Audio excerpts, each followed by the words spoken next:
Get your pen and write your story all over again. And this time, learn the lessons, motivate others, and share that inspiration. Dear Max FM with DJ Chini. Dear Max FM. Alias Kokoy na lang ang itawag niya sa akin. Currently working sa Taiwan at dating tagapakinig niyo, Chin. Sa Dear MOR pa kayo. Ang tagal nang lumipas. Gusto ko lang magkwento. Alam mo noon, masasabi kong may kaya ang mga magulang ko. Pagmamayari nila ang isang negosyo sa lupa at restaurant sa Davao. Nakatira kami sa isang malaki at magandang bahay. Ang mga luho ko noon, lahat nakukuha ko. Sanay akong mayaya until 15 years old ako. Ngunit biglang nagbago ang lahat. Namatay ang parents ko sa isang vehicular accident. Kung natatandaan niyo, Chin, nakapagkwento ako noon on air. Sumalpok sa truck ang van na sinasakyan nila noon papuntang Cagayan. Ang negosyo ng mga magulang ko ay nag-collapse. Nawala sa akin ang lahat. Ang bahay namin na repossess ng bangko. At ang mga gamit namin ay naibenta para makabayad sa mga utang. The worst part was when my parents passed away. 17 years old lang ako that time. I was left all alone para harapin ang napakalupit na realities ng buhay. Sobrang nag-struggle ako para makasurvive. I had to drop out sa college dahil I couldn't afford the tuition fees anymore. Wala din akong kilalang mga kamag-anak noon dahil yung parents ko nagtanan. Lumayo sa kanilang pamilya.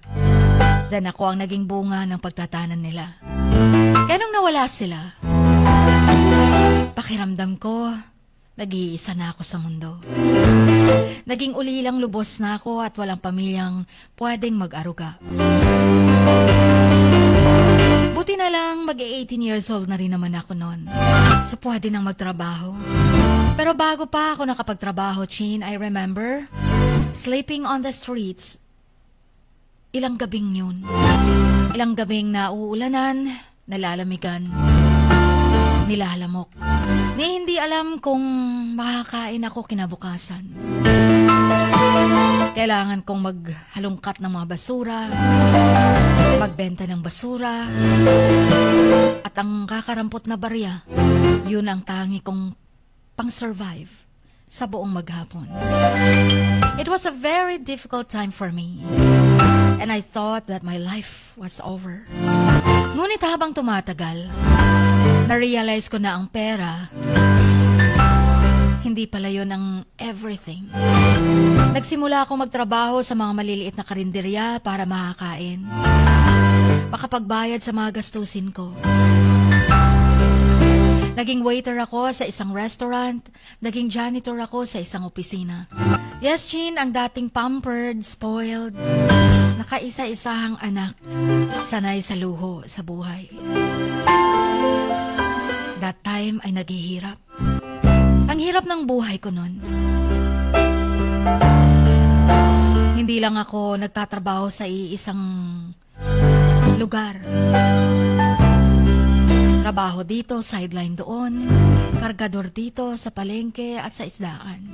Hanggang nagre-research din ako kung saan pwedeng makahanap pa ng magandang trabaho. Nakatanggap ako ng mga offer ng trabaho, pero hindi ko alam kung legit sila or hindi. Pero isang araw naengganyo ako sa isang offer ng trabaho bilang isang sales representative. Mabilis naman akong matuto. Smart naman ako sa school. Kaya madali kong nakasanayan ang pagiging sales representative. Maganda yung sweldo at mabuti din yung mga benefits. Kaya naman, nahiyang ako for 6 months. Pero nagkaroon ng problema. Hindi pala legit ang kumpanya. Yung perang naipon ko, nasabi nila for investment, na-scam ako, Chin. Nakakuha nilang lahat. Biglang nagsara ang kumpanya.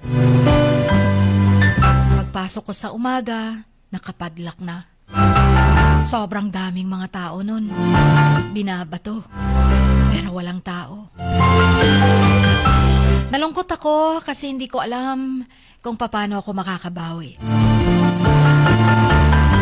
Sunod-sunod ang dagok sa buhay ko. Ngunit hindi ako sumuko. Nagsimula akong muli. Naghanap uli ng ibang trabaho. Hanggang sa may nakatulong sa akin, isang kababayan natin. Nakahanap ako ng trabaho bilang isang waiter sa isang restaurant. Work now, pay later ang system. Kaya nakaalis ako ng bansa. Masaya na rin ako ngayon kasi meron akong trabahong nagbibigay sa akin ng pagkain at tirahan. Sapat na sa akin. Nakakapag-ipon na din. Bonus na yon. At natutunan ko na ang tunay na kahulugan ng buhay. Natutunan ko na ang pagiging masaya sa mga simpleng bagay. Dati-rati, sinusumpa akong yung mga gawaing sobrang hirap at nagpapahirap. Hindi ko naman akalain mararanasan ko ang lahat ng yun. Hindi ko alam kung kailan ako magiging mayaman ulit. Nakasanayan kong dating buhay kasama ang parents ko. Pero alam kong hindi ko na kailangan ng pera na sobra-sobra para mabuhay. Natutunan ko na ang pagiging masaya sa mga simpleng bagay at natutunan kong maging proud sa mga trabahong meron ako. I've learned to appreciate the little things in life. Tulad ng mainit na sabaw, malambot na kanin, malambot na higaan, at masinagan man lang ng araw. Yung mga bagay na minsan ay hindi ko man lang na-appreciate. I've also learned to be grateful for the people in my life. Nagkaroon ako ng mga bagong kaibigan, nagkaroon ng bagong tinatawag na pamilya, who have supported me through thick and thin. Siguro proud na rin sa akin ang parents ko. Naghirap man ang anak nila, iniwan naman nilang naging matapang. Pero naiiyak pa rin ako, Chin. Ang aga nilang kinuha sa buhay ko. Lagi kong tinatanong ang Diyos, bakit ako pa? And I still have my struggles, of course. Some days are harder than others. And I still have to fight to make ends meet. But I've learned to take things one day at a time. And to trust that everything will work out in the end. Natutunan ko ding patawarin ang sarili ko for my past mistakes. Masyado kasi akong naging spoiled. Masyado akong confident na magiging mayaman ako hanggang habang buhay. I used to beat myself up over the fact na hindi ko man lang na-save ang parents ko. Hindi ko man lang din na-save ang business na iniwan nila para sa akin. Pati bahay namin, kinuha na ng bangko.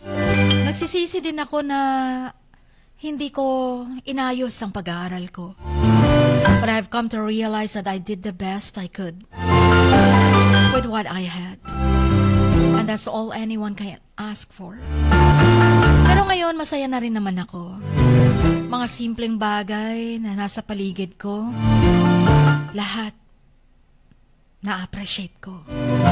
Masaya na rin sa pagkakaroon ng mga taong tanggap ako at minamahal ako. Kahit na hindi na ako mayaman, masaya naman. Nagpapasalamat ako sa mga taong tumulong sa akin sa mga panahong naghihirap ako. Sa mga kaibigan ko, sa mga nakilala kong kamag-anak later na. Sa mga taong nagbigay sa akin ng pagkakataon para magtrabaho. Nagpapasalamat din ako kay God. Dahil hindi niya ako iniwan. Tinuruan niya ako ng mga leksyon sa buhay. Siguro kung hindi pa nawala mga magulang ko, hindi pa ako matututo. Nagpapasalamat ako sa mga taong nagturo sa akin kung paano magiging matatag, kung paano magiging masaya, at kung paano maging proud sa mga trabahong meron ako. Ngayon, may naipon na ako, pero kahit kakarampot na barya, magiging masaya ako. Chin, I hope that my story can inspire others to never give up. No matter how tough things get.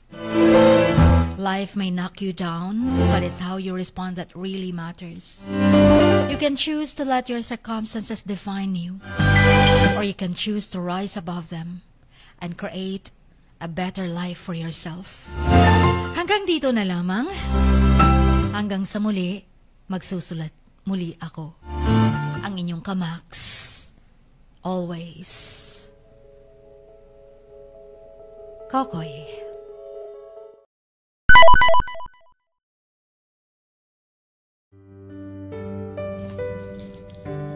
Sa bawat pagluha mo, may nakatagong kwento. Sa bawat ngiti mo, may gustong sabihin ang puso mo.